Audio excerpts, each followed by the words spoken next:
Hi, it's Penny Black and Jill Foster here for your next PB&J card class. This is the second in a series of 3 videos featuring Penny Black's new portrait stamps from their Poetic collection. And in case you missed the first video, I will go ahead and link to that in the YouTube description box below. I wanted to create a set of uplifting cards that were nearly one-layer designs that incorporated some of my favorite floral stamps as well. And just a note, be sure to stay tuned to the end of the video where I'll show you a coordinating design for the inside of the card. So on today's card, which is a 5x7 card, I'm using the new portrait stamp Charlotte, and I'm also combining that with the flowers from the mini transparent set, The Sweetest, some other flowers, Flower Medley, and the other stamp that is called Energized. And I will have a full supply list at the end of the video with all of the stamp numbers and names, as well as all of the other inks and colors and everything else that I'm using in the video. So to begin, I'm working in my Misty stamp positioning tool, and I'm stamping onto Canson 140-pound watercolor paper. And I like to use the stamp positioning tool for this just because that watercolor paper has some texture to it, and this allows me to stamp the image multiple times and get a really good impression. I am doing all of my stamping using VersaFine ink in the color of smoky gray, and I love that this gives kind of a sketched line instead of a dark black harsh line. Now I went ahead and cut a mask with her, so I stamped her onto just thin computer paper, and all I cut out was the dress portion. And this will let me stamp a pattern very easily onto her dress. So this is one of the great things about this portrait stamp is I love that this little dress is included. It's very simple design, so it's easy to cut that mask, but there's so many possibilities and creative directions you can go with this.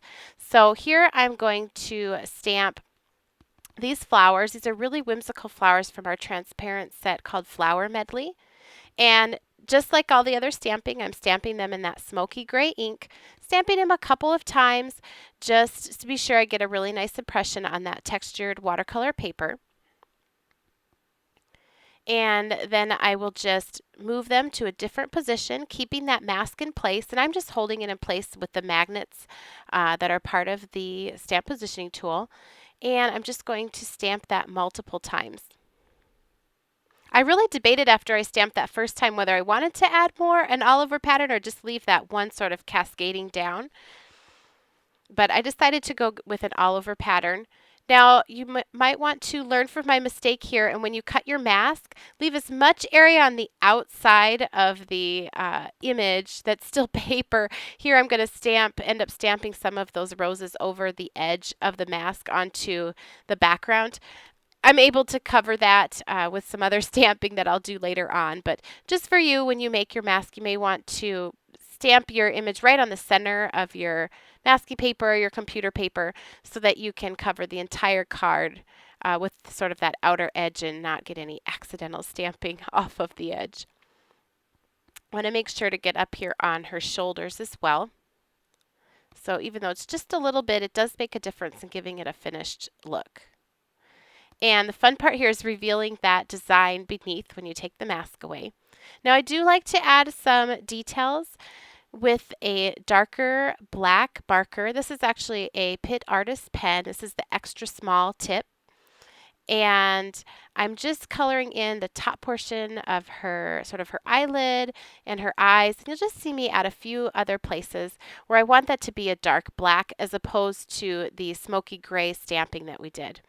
Now I like to give the girls a smile, so I'm drawing in that lower lip, and then I did it with pencil first just to make sure I liked it, and then I will outline that with the marker. Sorry for my head kind of covering things up a little bit, but these portrait stamps are drawn so that you can add in your own details. So I'm adding the eyelashes. I can change the entire look of the face by putting in the lower lip myself. You can add a smile, you can give them a more pensive look. That is what is really fun about these stamps, is that they leave so many possibilities up to you. And I did the eyelashes with pencil first, and then I'm just going back over with the marker. If you're braver than me, you could just do the marker first. And I'm just looking here, trying to decide what other details I want to add with that marker. I'm going to draw some scallops here along her dress. So again, just another way to personalize the image and get multiple uses out of this. You could make so many different cards with a completely different look or feel to them, even with the same face, the same portrait stamp. So I first drew it in with pencil to make sure I was happy with it, and I'm going over with this marker. Now this is an India ink pen, so it is waterproof once it's dry. And because I'm going to be painting this, I wanted to be sure to use a waterproof marker. And I am going to outline her dress so that has a solid darker line. So to paint her, I'm using my Sakura Koi Field Sketch Box, and I'm basically just using that peach color up at the top right and then the brown that's down at the bottom. And in the first video in this series, I did a lot more talking about sort of the painting that I'm doing and how I do the shading. I like to keep it really simple. If you haven't painted faces before, you don't need to fear the face. You could even go more simple than I'm doing and just do one solid layer. The girls really look beautiful, whether you do a lot of shading or keep things very simple. But I'm just going to turn on a little music here, and if you want some more details on exactly what I'm doing in my technique, be sure to check out that first video, and that will just sort of explain my process a little bit more on painting the face.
Okay, now that we have her face painted, I went ahead and let that dry.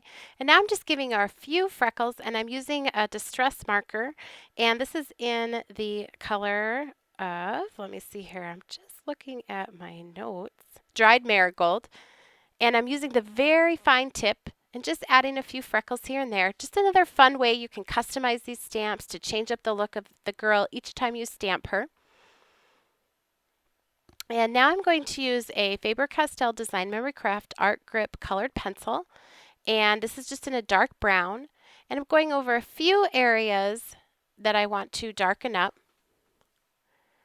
I'm sorry here, I'm off camera here. I'm just adding a little bit onto her chin. I added to her eyebrows. And that's mainly because I stamped this in that smoky gray ink. So if you stamp yours in a darker color, a dark brown or a black, that might not be a detail that you need to go back in and add. But it's another way to add shading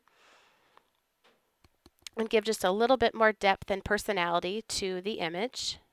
And I'm adding just a little bit down there again along her neck and her chin. There you can see where I was putting that. Now I'm going to do her hair, and there's lots of different ways that you can paint their hair. So in the first video in this series, which I'll link down below in the description box, I did a completely different technique for painting the hair. And again, that just gives them a totally different look each time you use the stamp. So for this one, I'm using a dark black, and I'm using sort of a flicking motion as I paint it down. So I get the watercolor on my paintbrush, and then I start up at the top of her head and just sort of flick that down. And as the paint starts to run out, I go back and get some more, and then go back in and sort of flick. Some are longer, some are shorter. And it sort of adds just instant shading and depth. And I love that it leaves those light areas in there as well. And I'm just getting the sides with that same motion.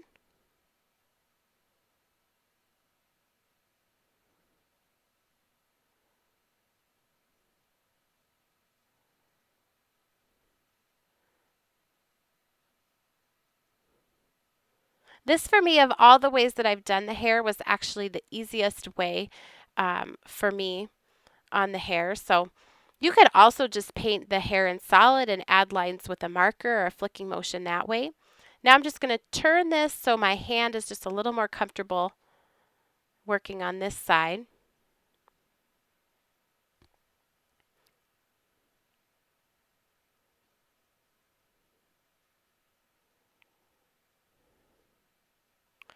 And then I let that dry, and I just sped up the process using my heat gun. And I'm going to do the same thing, only this time working from the bottom of the hairline up.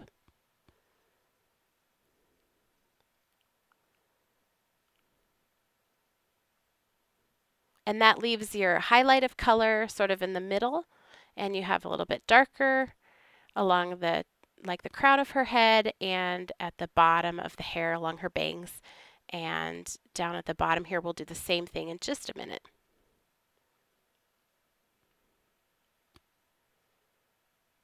Yep, here we go. Just same thing, flicking motion, moving up. The wetter your paintbrush is when you do that, the more it will just be sort of a solid color, and the drier the paintbrush is and has more paint, then you'll get more of the streaked look. And here's just a look at that hair once it was complete and dry. And we will now move on to working on her. We're going to work on the flowers on her dress. And to do these using the same paints, and I'm just going to put in a little bit darker colored lines and then go back in with just water on my brush and blend that. And I like to try and leave a light area, even some white, on those rose petals. It's a real whimsical rose, and I like the look that that light area gives it. So just the first place I put my paintbrush with the paint is right along the line that's stamped. Then I rinse off the brush with water and pat it on a paper towel and go back and blend.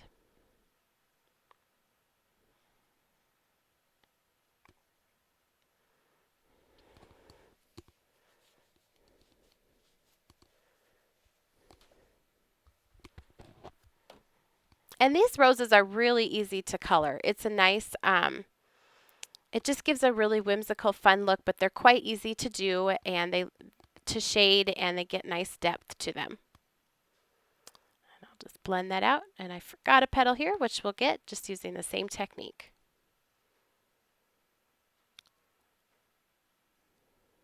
So I did all the roses and now I'm going to go in and paint the leaves. And I'm not doing too much shading yet on the leaves. I mostly just want to get a flat wash of green color on those. Because I'm going to go back and do some shading with the colored pencils. But before I do that, I want to paint the background of the dress. And I'm just using a blue watercolor. I'm starting on the left side of her dress and I'm sort of working towards the center, and then I'll go back and do the right hand side working towards the center. So I want the darkest color to be over on the sides of the dress and also along the top, along the collar. But this is a pretty light wash all the way across, so there isn't too much shading involved on the actual dress itself on the blue part. And I always start light and then add more color. For me, that just feels like the safest, most comfortable way to add shading and painting.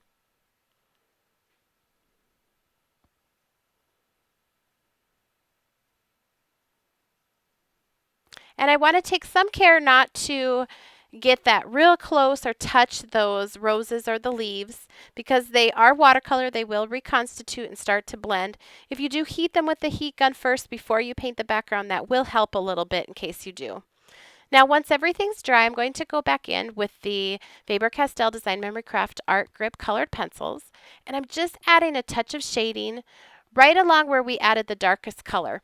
And I like to layer the watercolors and colored pencils this way. You can get really rich dark colors and have a lot of control with the colored pencils, but with that light wash of watercolor beneath, you don't have to use too much pressure with the pencils, and it doesn't take much time either. So I did the roses like that, and then the same thing with the leaves. And I'm just concentrating the darkest color on the leaves towards the base where they are attached to like the stem there.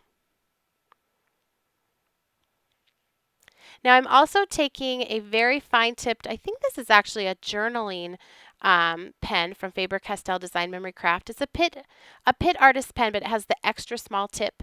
And I trace that along all the lines of the stems on the flowers. And then I'm also adding some of that colored pencil right up on her lips so that her lips match the flowers on her dress. And then I'm taking that same black Pitt Artist pen with the extra small tip that I used for the details up on the face, and I'm just putting some polka dots here in the scallop. And I like the way this sort of tied into the black and white of her hair and sort of pulled that down onto her dress. So here's just a closer look at that shading on her dress before we move on to the next step. So here I'm going to just paint the background and work on the background. And I'm just put down some water, and then I'm just putting down a light wash of green paint. And I'm not too worried about how this background looks because I'm going to be doing, especially down here at the bottom, some stamping right over the top. So this is just a quick way to get color onto the background. Trying to have it be the darkest down at the bottom and then fading up towards the top. So there's more water here at the top.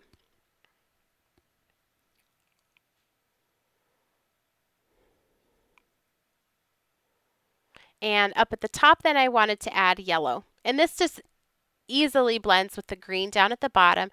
And I wanted to stamp a couple of sentiments with the word shine. And so I wanted just a bright, happy yellow up at the top. Kind of darker towards her head so that it is sort of radiating behind her. So I wet that area first with water, and then while it's still wet, I can drop in that background color, and having that wet beneath just gives me time to move things around and blend. But also up at the top, I'm going to be doing more stamping, so I'm not too worried about it having a perfect blended, smooth look to the top.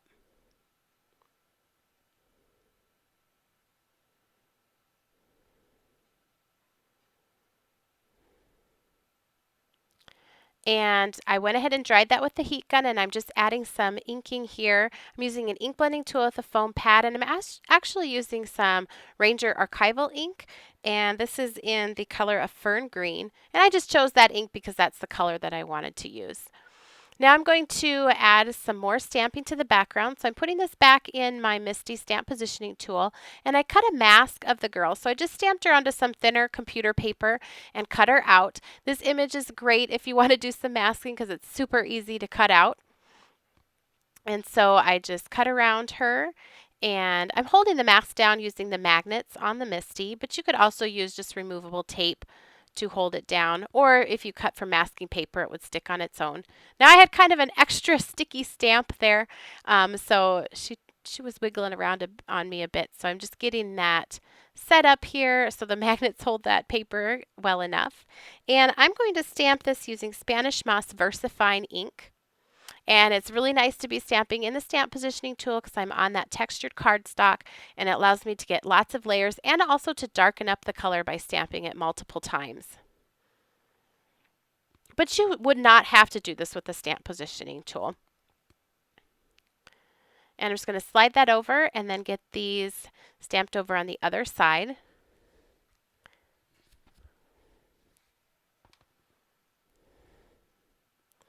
And just re-inking and stamping that down. There's something really fun about stamping these backgrounds with the masking. I just love what it looks like when you reveal it and it's just right behind her. So I did take a peek before putting my mask down again, and this is the Energize stamp. It's really nice actually with all of these portrait stamps. It's a fun one to have in your stash. I'm inking that with Dandelion Archival ink. And I'll just press that down while the mask is in place. Just get a few impressions so it's nice and dark.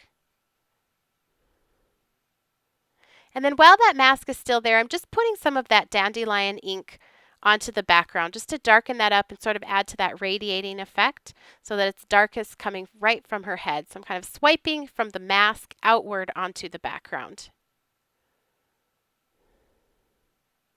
And then we'll reveal that for that final design. Now I'm going to paint her eyes in, and I usually leave the eyes for the very end so that I can tie them into whatever I decided to do for my background or the dress. So here I'm just using some green, sort of pull down into that green grass and stamping we did down at the bottom. And to finish things off, I'm just putting a touch of Gathered Twigs Distress ink around the edges using an ink blending tool and a foam pad. It's a very light layer, but just adds a finished edge and sort of a distressed look to the project. Now for my sentiments on the outer portion of the card, I'm using the This Way stamp and labels. Those coordinate together, along with the spiritual snippets, just to stamp a very simple one-word sentiment on the outside. But then I also added a coordinating inside for the card. This is a 5x7 card, and you can see there I just inked the inside panel with a matching ink to her dress and stamped those same flower medley roses. And then I stamped my sentiment from the Hope Shines transparent set. And then each of these panels I would just mount to a 5x7 note card when I'm ready to send it off. So here's a look at the finished card. I thank you so much for watching. This is a little bit longer video, so I hope you hung in there with me. If you enjoyed today's video, please give it a thumbs up and subscribe to our YouTube channel. You can also connect with Penny Black on Facebook, Pinterest, Twitter, Instagram, and our website, and I'll link to all of those down in the YouTube description box below.